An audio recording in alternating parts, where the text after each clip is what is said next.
ಮಂತ್ರಾಲಯದಲ್ಲಿ 353ನೇ ಆರಾಧನಾ ಮಹೋತ್ಸವದ ಸಂಭ್ರಮವನ್ನೇ ಮಾಡಿದೆ. ಇವತ್ತು ಉತ್ತರ ಆರಾಧನೆ ಕಾರ್ಯಕ್ರಮ ಕೂಡ ಜರುಗಲಿಕ್ಕಿರ್ತಕ್ಕಂಥದ್ದು. ಈ ಬಾರಿ ವಿಶೇಷವಾಗಿ ಮೈಸೂರು ಸಂಸದರಾಗಿರ್ತಕ್ಕಂಥ ಒಡೆಯರ್ ಕೂಡ ಭಾಗಿಯಾಗಿದ್ದಾರೆ ಮತ್ತು ಅವರಿಗೆ ಈ ಬಾರಿ ಕೂಡ ರಾಯರ ಅನುಗ್ರಹ ಪ್ರಶಸ್ತಿಯನ್ನು ನೀಡಿ ಕೂಡ ಮಂತ್ರಾಲಯದ ಮಠದ ಶ್ರೀಗಳು ಕೂಡ ಗೌರವಿಸ್ತಾ ಇದ್ದಾರೆ. ಈ ಸಂದರ್ಭದಲ್ಲಿ ನನ್ನ ಜೊತೆಗೆ ಒಡೆಯರ್ ಇದ್ದಾರೆ, ಅವರನ್ನು ಕೂಡ ನಾನು ಮಾತಾಡಿಸ್ತಾ ಹೋಗ್ತೇನೆ. ಸರ್, ಮಂತ್ರಾಲಯಕ್ಕೆ ಮೊದಲನೇ ಬಾರಿಗೆ ಭೇಟಿ ಕೊಟ್ಟಿದ್ದೀರಾ, ಏನು ಅನಿಸ್ತಾ ಇದೆ ಸರ್? ಅತ್ಯಂತ ಸಂತೋಷದ ವಿಷಯ. ನಮ್ಮ ವಂಶದವ್ರಿಗೂ ಮಂತ್ರಾಲಯಕ್ಕೂ ಒಂದು ನಿಕಟವಾದ ಸಂಬಂಧ, ಸುಮಾರು 300 ವರ್ಷಕ್ಕಿಂತ ಹೆಚ್ಚು ಸಂಬಂಧ ಇದೆ. ದೊಡ್ಡ ದೇವರಾಜ ಒಡೆಯರ್ ಕಾಲದಿಂದ ಇವತ್ತುವರೆಗೂ ನಡೀತಾ ಬಂದಿರುವಂಥದ್ದು ಸಂಬಂಧ.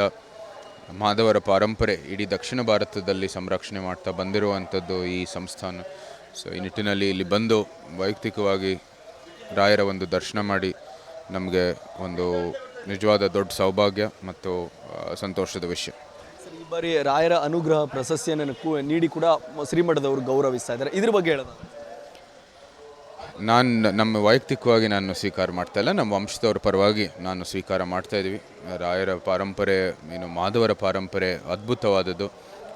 ಭಾರತೀಯ ಪಾರಂಪರೆ ಇದೆ, ಸನಾತನ ಧರ್ಮಕ್ಕೆ ಕೊಡುಗೆ ಕೊಟ್ಟಿದ್ದಾರೆ ಈ ಮಠದಿಂದ, ಅದು ಅಪಾರವಾದದ್ದು. ಈ ನಿಟ್ಟಿನಲ್ಲಿ ನಮ್ಮ ವಂಶದವರ ಒಂದು ಕೊಡುಗೆ ಗುರುತಿಸಿ ಅವರ ಒಂದು ಒಳ್ಳೆ ಕೆಲಸ ಮಾಡಿದ್ದಾರೆ, ಅದಕ್ಕೋಸ್ಕರ ಒಂದು ಪ್ರಶಸ್ತಿ ನೀಡ್ತಾ ಇರೋದು ನಮ್ಮ ಒಂದು ಸೌಭಾಗ್ಯ. ಅದು ಒಂದು ಹೆಮ್ಮೆಯ ವಿಷಯ. ನಾವು ಇಂಥ ಒಂದು ಒಳ್ಳೆ ಸಂಸ್ಥಾನದಿಂದ ನಮ್ಮ ವಂಶದವರಿಗೆ ಒಂದು ಪ್ರಶಸ್ತಿ ನೀಡ್ತಾ ಇದ್ದಾರೆ. ತಾವು ಮೈಸೂರು ದಸರಾ ಅಂತ ದಸರಾಗಳನ್ನು ಕೂಡ ಏರ್ಪಾಟ್ ಮಾಡಿ ಅಲ್ಲಿ ಕೂಡ ಯಶಸ್ವಿ ಕಂಡಂಥವರು ಈ ಬಾರಿ ರಥೋತ್ಸವ ಚಾಲನೆ ನೀಡ್ತಾ ಇದ್ದಾರೆ, ಇದ್ರ ಬಗ್ಗೆ? ಇಡೀ ಭಾರತದಲ್ಲಿ ಅನನ್ಯವಾದ ಪಾರಂಪರೆ ಅಂತ ಹೇಳಿದ್ರೆ ಮಂತ್ರಾಲಯದಲ್ಲಿ ಮಾಧವರ ಪಾರಂಪರೆ ದಕ್ಷಿಣ ಭಾರತದಲ್ಲಿ ಭಾಳ ಅದ್ಭುತ.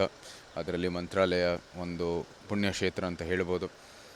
ಅದಕ್ಕಾಗಿ ರಥೋತ್ಸವ ಇಷ್ಟು ದೊಡ್ಡ ಮಟ್ಟದಲ್ಲಿ ಒಳ್ಳೆ ಜನರ ಸಂಖ್ಯೆಯಲ್ಲಿ ನೋಡೋದು ಅದೇ ಒಂದು ಆಧ್ಯಾತ್ಮಿಕವಾದ ಅನುಭವ.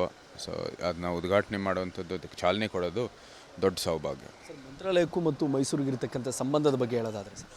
ಸುಮಾರು 300 ವರ್ಷದ ಇತಿಹಾಸ ಇದೆ. ದೊಡ್ಡ ದೇವರಾಜ ಒಡೆಯರ್ ಅವರ ಕಾಲದಿಂದ ಶುರುವಾಗಿ ಮುಮ್ಮಡಿಯವರ ಕಾಲದಲ್ಲಿ ಭಾಳ ನಿಕಟವಾದ ಸಂಬಂಧ. ಚಾಮರಾಜ ಒಡೆಯರ್ ಅವರು, ನಾಲ್ವಡಿ ಕೃಷ್ಣ ಒಡೆಯರ್ ಅವರು ಎಲ್ಲರೂ ಪೋಷಕರಾಗಿ ಮಠಕ್ಕೆ ಭಾಳಷ್ಟು ಕೊಡುಗೆಯನ್ನು ಕೊಟ್ಟಿದ್ದಾರೆ ಮತ್ತು ಮಠದಿಂದನೂ ಕೂಡ ಅವರ ಮಾರ್ಗದರ್ಶನ ಕೊಟ್ಟಿದ್ದಾರೆ. ಅದು ಸಂಸ್ಥಾನಕ್ಕೆ ಭಾಳ ಲಾಭ ಆಯಿತು.